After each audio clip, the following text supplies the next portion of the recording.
welcome back to the farm. If you're new here, I'm Nina. I'm a homeschooling, homesteading mom of 4, ages 8 down to 3, and I am married to Daniel. And here on my channel, we talk all about homeschooling, homesteading, and homemaking. Today's video is a homeschooling video. I am talking about our homeschool update as we move into the second half of our school year, and we are making a lot of changes. So if that's something you're interested in, stay tuned.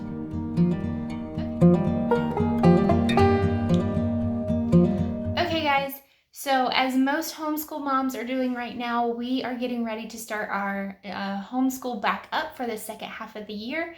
I am starting tomorrow. I'm filming this on Sunday, January the 3rd. We are starting on January the 4th with our second semester.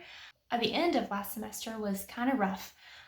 We had some family things going on. Daniel and I took a couple of trips, and we were struggling with our curriculum that we were using. So I had planned on us taking 6 weeks over Christmas on a break, and we ended up doing 8. So we have to make up those 2 weeks somewhere, but that's okay. That's why we are year-round homeschoolers, and I've just found that that's a better fit for our family instead of trying to cram everything in to a traditional school year. It gives us time to take breaks throughout the year whenever life gets crazy and focus on other things in our family that are more important. So where we struggled with last semester at the end, we were having a hard time with My Father's World, ECC, or Exploring Countries and Cultures. I wanted that curriculum to work so bad. I spent money on it and it just did not work. I could not get it to work for us. I'm not sure what the deal was, what was the problem. I felt like I had to remove a lot of the content and a lot of the stuff out of it that came with it. I feel like the teacher's manual could have been a little better laid out. But I really love My Father's World. I wanted it to work so bad. We have used it for preschool, pre-K, kindergarten. I did not like first grade, and used it for adventures. We liked adventures. And so I was going into this being hopeful because this was going to be our first year on the family cycle. And I do have kids on the younger age range. So I have 3rd, 2nd, kindergarten, and then a 3-year-old. So I knew that we were going to have to make some modifications, but I just felt like we were making too many modifications. And a lot of the stuff that we were talking about was going over our kids' heads. So I sent out a request for help on our Facebook page, on the My Father's World Facebook page, and I got a lot of recommendations to take a pause. But I'm the type of person that just wants to push through, and we'll just do it, and then we'll come up with something different next year. And so we are, as you'll find out in a little bit, we are canning My Father's World and moving on to something different. I love everything about what My Father's World stands for. I love their mission-mindedness. I love the fact that a portion of our proceeds go for Bible translation throughout the world. And I love supporting smaller businesses. So it was just, and I love the fact that it's all hands-on too, and a lot of activities. And it's kind of all there for you. You don't have to go look for, you don't have to go look in several different places for information or for curriculum that you need. It's kind of it's a box curriculum. So that was good, and that was bad for me because I kept finding other things that I wanted to use, and I want to bring that in, and I want to bring this in. And I'm finding more that I'm more of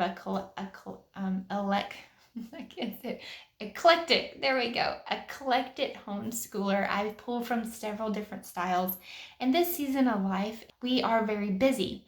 As you heard from the ages of my kids, they are all young. And so they require a lot of my time. Not that that's a bad thing, but I don't have a lot of time to sit down with every individual kid and do all of their schoolwork. And I like that. And My Father's World brings that in. But I needed something on a younger level, and I just felt like I was taking too much out of it. Like I said, we will be canning that for the remainder of the year. We may come back to it at some point, but for the foreseeable future, I see us not using My Father's World. And then I was getting a lot of kickback. If you've seen any of my other homeschool update videos, you know that I've had trouble with our oldest and just his attitude about school and his wanting to do school and be engaged with us and trying to find what actually works and what fits for him. He needs something that is, give me what I need to do, let me do it, and I want to move on. I don't want to do anything else. I don't really care about all the other stuff, the fluff and the pretty things and the good and the beautiful. It drives me nuts because he doesn't like that stuff. He just wants to do his schoolwork and get out of here because he hates school. He would much rather be doing something else. So you know that we've been working on him with that, and it just got to where we were pulling teeth and butting heads at the end of the year, and I just said we're going to drop it and just be done, and we are going to enjoy the last couple of weeks of the year and not trying to force school down his throat. So moving into what does 2021 look like for us for homeschool?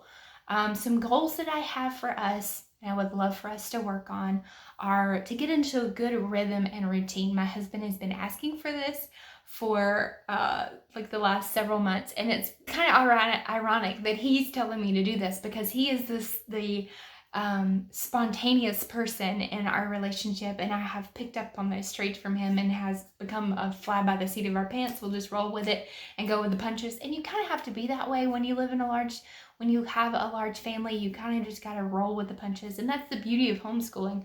But I have also found that my kids need structure. They need a specific start time. They need to know what they're doing every step of the way, and they need a routine, not so much a schedule. We don't have to do everything like at 10. We're going to do language arts at 10:30. We're going to do history. They don't need that, but they need a good flow to the day. So I am trying to find something, working on that rhythm and that routine. It always takes tweaking. I come up with something in my head that I think is going to work, and then I add the kids in and it blows up. So I keep having to tweak things, but I want to find a good rhythm and a flow to our day. I want to start school by 8:30. I think that will give us plenty of time. One of my personal goals for the new year is to get out of the bed before my kids. And so I have an alarm set for 5:30. I have not started that yet. We're 3 days in, but I'm still on vacation mode until 5:30 tomorrow morning. So I'm hoping that I will be able to do that, get up, get myself going, get my morning time, quiet time started, get breakfast going. That way that we can do our morning routine, which is going to be eat breakfast, get dressed, do a morning chore. I know my oldest has he's been doing for a long time, which is feed the animals. Then I'm going to find something for the girls and Benjamin to do during that time when he's feeding animals, so that we don't all go outside, because I have a hard time once they get outside bringing them back in. So I want to get some school done before we take a break and go outside, and then, get the rest of our stuff done for the day. Another goal for our school I want to do is I want to have our older two fluently reading with some help. I understand that they are in second and third grade, that we're still going to need some help with reading, but I want them fluently reading by the end of the semester.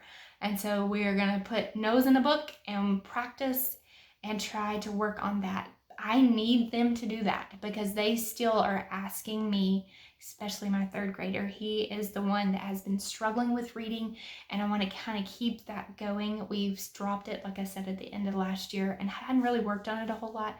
We were working more on character issues with him. So I want to get him reading because they still need me to read instructions for them. I hand them a piece of paper and an assignment to do, and then I turn to go work with our kindergartner who cannot read, and they're like, Mom, we need you to read this. We don't know what to do.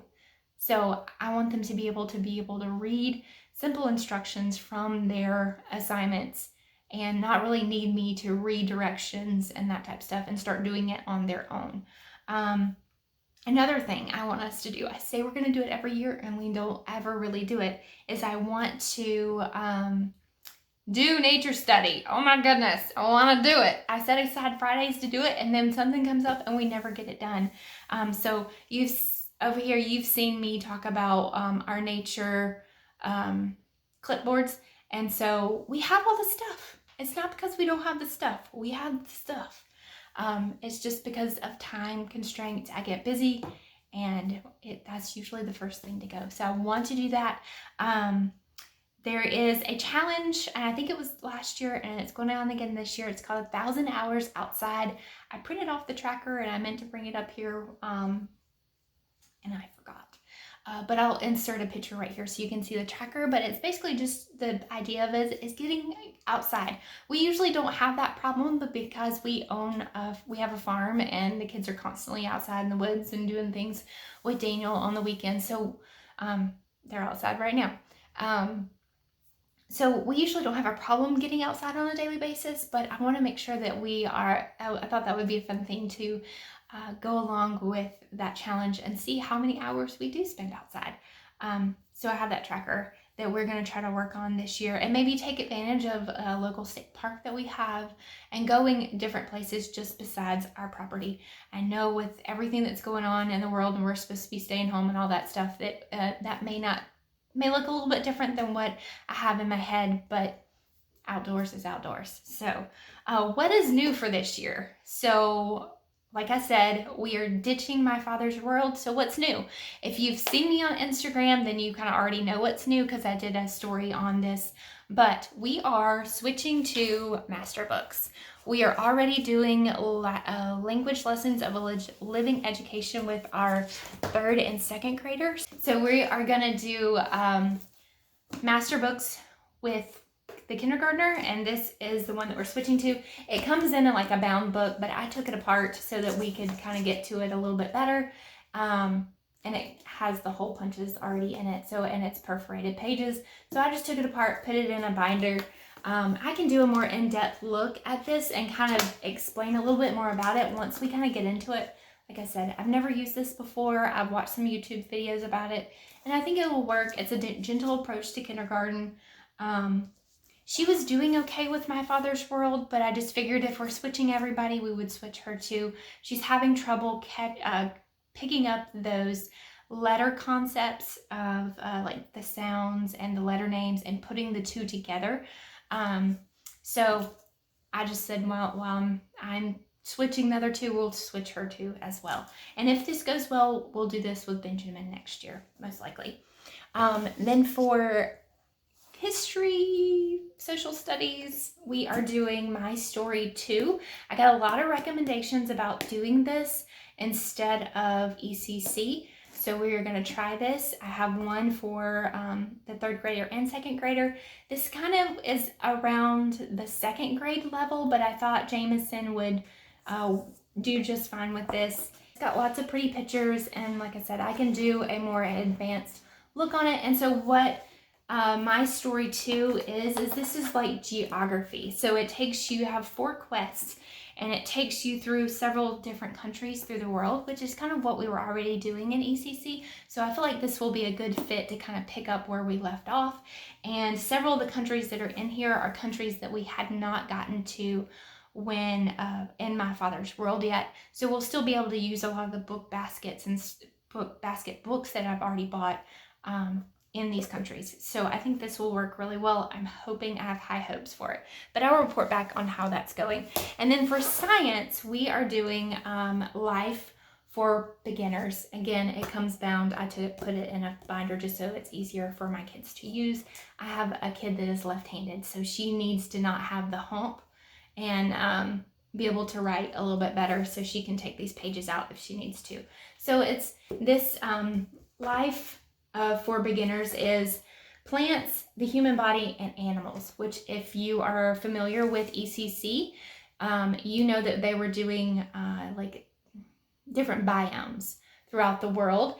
And so this kind of goes along with the same thing with the plants and the animals, and then it added in the human body, which I thought our kids needed to know about. That was kind of frustrating with me, as they hadn't learned about different parts of the body yet, and they kind of needed to know, get a general look of science. So I wanted to have something that was a little more, kept me on track other than just reading living books, which is great. I like that about Charlotte Mason approach, but I needed something that was going to keep me on track. And I think this will. It comes with, I've taken it out, but it comes with a schedule and all of that. But like I said, I can do a more in-depth look. If you are interested in that, just leave that down in the comments below.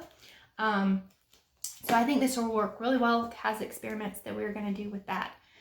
So, and one other thing that we are doing that is new this year, and this comes from, well, it didn't come from, but she helped me set it up, is Kristen at My Cathedral Garden, and she is actually going to do a video on this, and I'm thinking it may be up by the time I publish this video. If it is, I will link to it below in the description.